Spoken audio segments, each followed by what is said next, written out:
Welcome to Boss Talk Radio, and this is your host, Elena Banks. I am joined today with an amazing woman. Miss Sheri Riley is here in the studio with me today, and I'm so excited. So I want to first say thank you for coming. Thank you. Oh my gosh, thank you. We've been trying to do this for a while, guys. Yes, we've been trying to link up, period, for a while before Boss Talk Radio was even thought of. So, but you know, like they say, everything happens when it's supposed to happen. Yeah. But one of the main reasons why I've always been a fan of Sheri is because this woman is a true definition of a dream chaser. Like, she set goals for herself, and these are goals that average people don't even think about. But she's very professional. She's very classy. She's well known, and she know how to develop relationships and keep relationships. Now, y'all know I'm all about business. I'm all about being professional and all about making sure everything is the way it's supposed to be. This is an example of everything that I basically try to get young women and men to understand about being in business. The importance of networking, branding, marketing.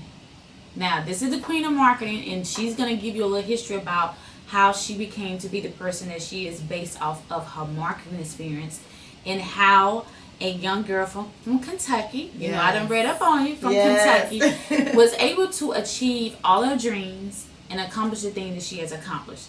So stay tuned. We're going to find out all the good juice about Sheri in the past, current, and future, because you know you got to give us the current and future. She's going to be here with us for about the next 40 minutes, so I hope you stay tuned and watch. But right now we're going to go ahead and get into Miss Sheri Riley. Hello, love. How you doing? I know. I'm doing wonderful. Yes. I love this. I'm so proud of you. Oh, my gosh. Thank you. Boss Talk. Thank you, thank you, thank you. You know what? That's another thing. I said I always wanted to do radio and TV. Yes. I did TV, and I'm doing radio. Now, I'm speaking my dream into existence that I will be syndicated by the end of the year. Oh, yes. I touch and agree. Yes. Come on, right here. Speak those dreams into existence. Yes. I had brother Billionaire PA last week. Okay. That guy is, if y'all missed that interview, it will be up on YouTube. He's the wealthy mind, speak your dreams into existence, motivational speaker. When I tell you, I witnessed him go into one of the roughest high schools in Atlanta, and he was able to captivate those kids' attention, and actually to able to have some of them come on stage and speak about their dreams. Yes. Which is, and some is hard. Lot. Yeah, because these kids are, you know, come from some serious unfortunate situations. Yeah. He was able to keep their attention for 2 hours, entertain them, speak faith and knowledge and truth into them, and then have them to come up and actually speak about. And be that vulnerable. And the thing about it is those kids have dreams, but they don't have people that are interested in their dreams. Yeah. They don't have people that's going to help them, you know, speak their dreams and then work to speak it into existence. And so many people around them telling them what they can't do. What they can't do, and who you're going to be like, right, and what you need to do. And then they also are hanging out with the wrong crowd. So the fact that I was able to see kids actually get up and express their art, express the things they wanted to do, and their friends didn't even know. And then they started opening about the journey, like what really happens in their life, like what they've been through. So that was amazing. I'm going to send you this information because I know you're going to love it. Perfect. Yes. But I want to go ahead and get into you. Okay. Now, for all the viewers that we have, I want Miss Riley to give you a little history, and then I'm going to comment on some of it. So tell us exactly, how did you get into the marketing world? Oh, well, I went to the University of Louisville. And I started as an accounting major. I took accounting in high school, and I knew that's what I loved. I wanted to do accounting. And I hit my first, intermediate accounting class and was like, oh, this isn't it. Like, I don't love this. I love bookkeeping. No, well, the numbers I love, but accounting is theory. I was like, oh, this is not it. And I took my first marketing class, Marketing 301, and I was like, oh my God, this is it. And I've loved marketing ever since.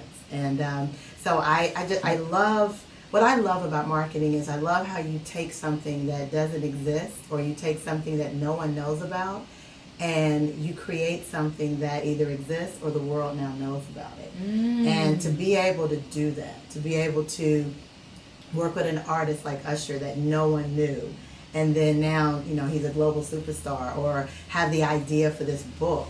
and today it come out, and people all over the world know about it. That to be able to do that, I love it, and that's what marketing is. Yeah. Let me tell you, for everyone today, marketing is more than just posting a picture or having someone's phone number. Because now, unfortunately, people think marketing is as long as I get enough likes, then I've marketed something, and them likes don't make no money. Yeah, woo, girl, and it's not lasting. No, you're right. She's right. It's not lasting. So that's how I got into marketing, and I love it. Okay, so tell us, how was the process at LaFace Records? Because you were the senior Director. Director of marketing. So I know you guys know what LaFace Records is, okay? So how did you get into that, and how long did it last, and how did that prepare you for the next step? Yeah, so the journey to LaFace was about almost 10 years. I knew in high school that I wanted to work at a record label and live in Atlanta. But here's the thing. There were no record labels in Atlanta. I'd never been to Atlanta. I mean, when I was saying this, and I'm going to date myself, this was before, Instagram and Facebook. Right. This was before cell phones and Google. Like, there was not this access to information. Right. Just to really put it in perspective, Dallas Austin and Jermaine Dupri, who are like prolific producers out of Atlanta, they were in middle school. Ella and Kenny hadn't even thought about LaFace. They were singing, 2 occasions with the deal. Ooh, right? Okay, we telling our age, yeah, baby. Okay. I'm dating myself. So I started this journey, though, that I wanted to work at a record label and live in Atlanta. And so all through college, I managed the DJs. I started my own radio program. I read everything I could. I educated myself. I started learning the players in the industry. And make a long story short, I did a lot of connecting with people to try to get in the industry. And no door would open. Matter of fact, no door would even crack. And so I moved to Cleveland, and I met Gerald Levert, and I went up to him, this young kid out of college, and was like, hey, can you get me to Sylvia Rome, who was the highest ranking female executive at the time in the music industry. And he was just like, well, what do you do? And I said, I do marketing. And so from there, I started working with his company part-time, which moved into a full-time position, and then I got the call that LaFace was looking for a marketing person. And I interviewed. They gave, got hired, moved to Atlanta, and started from there. So you was with LaFace from the actual, almost bringing it up from the trenches up to what it is today. When I started, Tony Braxton's first album was out, and we were starting on TLC's second album, Crazy Sexy Cool. So I did all the marketing for Crazy Sexy Cool. Well, the fact that you were behind that is speaking such greatness. Because I remember the movement on when TLC took over. TLC was here, and the next thing you know, they was here. Man, we had a ball on that project. Oh my God, that was so much fun. It was so much work. But to see the girls, because when I started, literally we were, LA was finishing that album. So I have 8, 9 songs that never even made the album that were hits in and of themselves. Like, at one point we were strategizing, should we do like a Crazy Sexy Cool, the B-sides, because we had so many great records that didn't even make the album. But what we were able to accomplish with that project was amazing. And when I started at LaFace, Usher was 15, unknown. All he had at that time was Call Me a Mac. Yep. And we did the Christmas record. So when I got there, I did the marketing plan for the Christmas record that we did on him before we even got to, the first album. Right. Speaking of TLC, you think they'll ever come back? Well, they tour now. Just the two of them? Yeah, they tour now. That's good. They do a lot overseas. Oh, I bet, honey. Overseas loves them, honey. Yeah. They do a lot overseas. That's great. Yeah. For them two to still continue on. They still working. I mean, they got hits. Yeah. They got hits. Amazing hits. Amazing hits. Yeah. So once you left LaFace, what was the next step that you wanted to, the next task that you wanted to conquer? Because you already did the 2. Yes. So what was the next phase of life that you wanted to do? I always wanted to be an entrepreneur. So when I was in college, I took small business classes. I wanted to be an entrepreneur. And so when I resigned from LaFace, I took 10 months and I did nothing. I just, you know, Oh, baby. bought a home, relaxed, went to spend time with my family. And I started my company Glue, which I had for 17 years. Mm-hmm. And we did strategic consulting. So my clients were Converse, the NBA, the Atlanta Hawks, Ludacris's Foundation, Usher's Foundation, the NBA, Coke, Nike, TNT, TBS. I mean, we had some really great clients. And we did some amazing things for 17 years, strategic marketing. That's crazy. Yeah. And I knew, see, with LaFace, I knew when it was time to leave. It was like a jump, I'm gone. But with Glue, it was more of a gradual process. That was your baby. Girl, that was my baby. We talking about your baby being 16. My baby was 17, and I didn't want to let it go. That's you know, crazy. I didn't. It was hard to close Glue. It was hard. I did not want to do that. So what made you do it? Did you ready to take the next level up? It was honestly, I kept trying to find someone to run it because I felt like I could do both. I could do Exponential Living and I could do Glue. I just needed someone to run Glue. That team. Yeah, and long story short, one of my closest friends who's brilliant, I mean, she's brilliant, we did a deal and we brought in some business together and she was running the day-to-day. Mm-hmm. And it was around January. We had a couple year contracts and I just didn't have it anymore. You know, that fire, that love. When it hit you, Man, it hits you. I knew it was like what I was doing with Exponential Living became so important to me that any time away from it was a distraction. And Glue had become a distraction. And so that was in January. And by June, she took the book of business that we had and I said I was done. And honestly, right after that is when Exponential Living, the book, really started to form. Because I didn't have that distraction anymore. That's amazing. Yeah, it was hard. It wasn't. So how long have you been working on the book? Total about 15 years. Woo! Yeah, seriously, like, okay, now I'm really focused on it, about 10 years. Took 7 years to get my publishing deal. Okay. So it took 3 years to get my agents, 4 years to get my actual deal, a year to write it, a year to market it. Wow. Yes. So that's why she's so happy today. I am ecstatic. When I tell you, the book is released today, right? Today. Okay, so right listen, you now. guys. Today is the day of the release. Yes.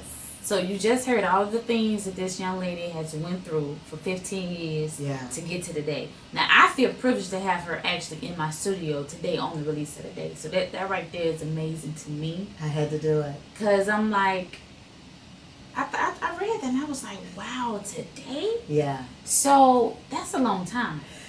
Yes. Now I've been working on the book, but now I'm scared. But you know what? It doesn't take everyone that long.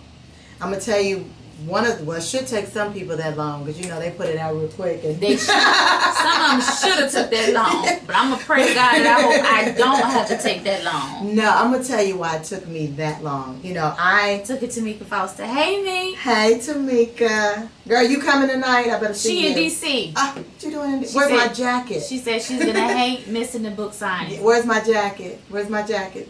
Tell her you got it coming. But I really wanted the how.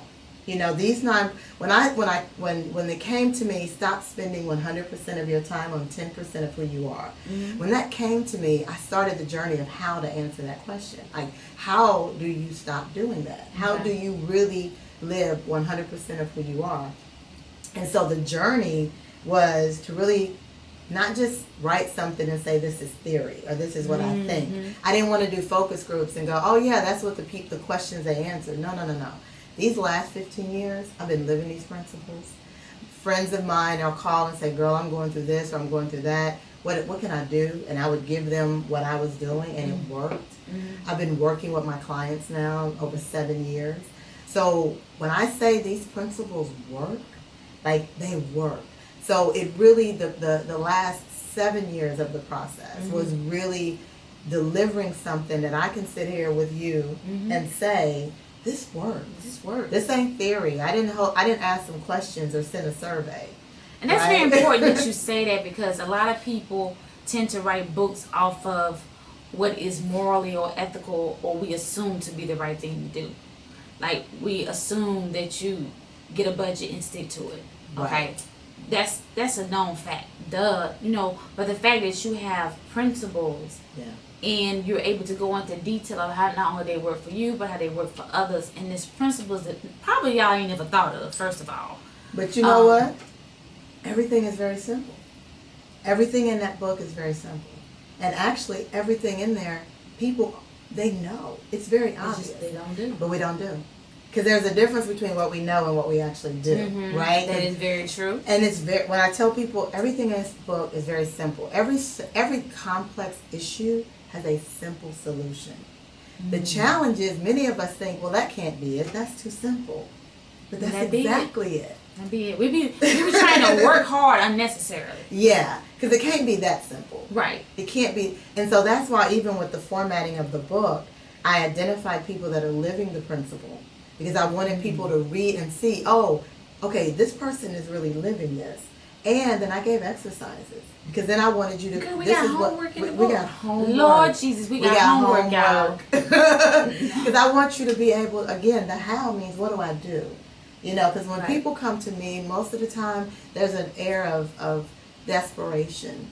Meaning, I'm so frustrated, or I'm so stressed, or I'm so anxious, or I'm filled with so much anxiety, or something is really wrong in my life.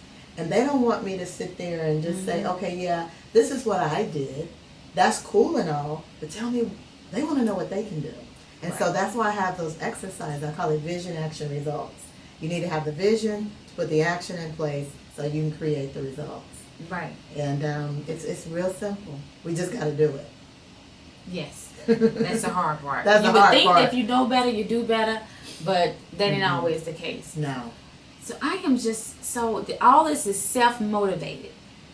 You know what I'm saying? So that makes the book even more personal because it's so about self. Yeah. And the history, and the time that you have put into it lets me know that it's definitely a method to that. Yes. Yes. I can't believe it. So real quickly before we get into our next segment, tell all the viewers where they can get your book.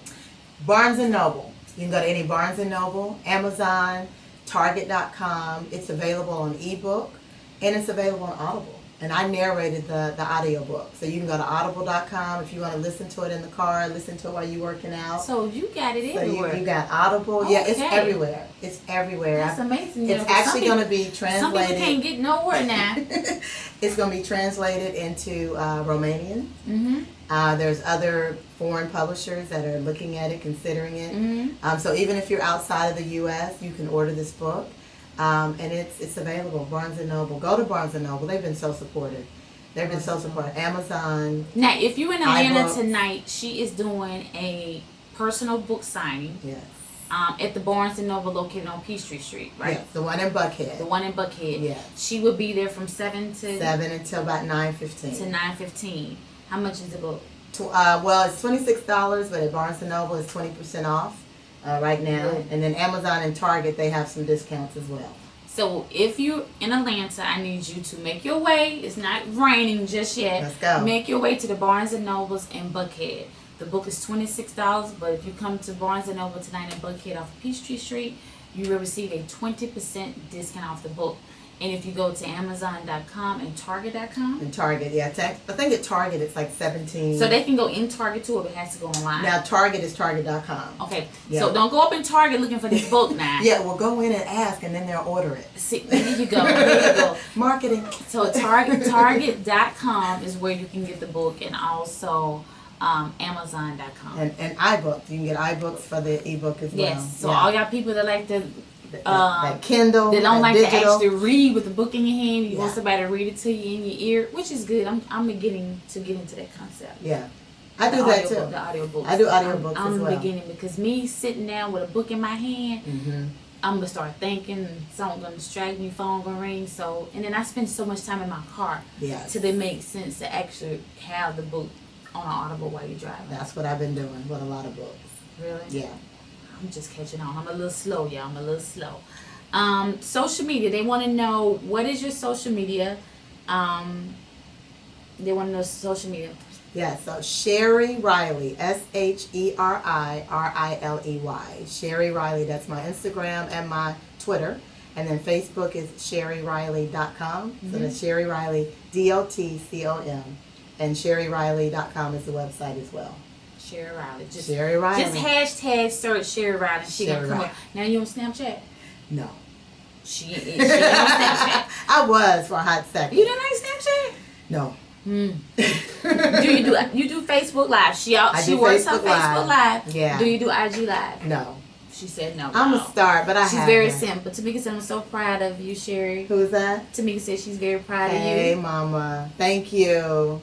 What books have you read for inspiration? Oh my God. One of my favorite books right now is Essentialism by Greg McCowan. Essentialism helped me get focused to finish my book. Okay. Another one of my favorites is Stephen Covey's The 7 Habits of Highly Effective People. Brilliant book. The 7 Habits of Highly Effective People. Two of my favorites. Yeah. Okay. So y'all got that. Where did you find that book? Essentialism. Essentialism, I did the audiobook because I just wanted the content. I needed to hear it. The 7 Habits, I have the hardcover, I have the paperback, I have the ebook. Oh, you really like that book. Oh, that is a manual for me. Yeah, I reference it all the time. She said thank you. Yeah. That's great. So, you have the book signing tonight from 7 to 9. I'm going to keep saying it until y'all get up and get over there. What else do you have for the book? Are you going to go on a book tour? Are you going to have any more events here locally? So, I am doing, girl, I was going to say spot dates. Girl, you know. That was my music industry thing right there. We're alternate people. No,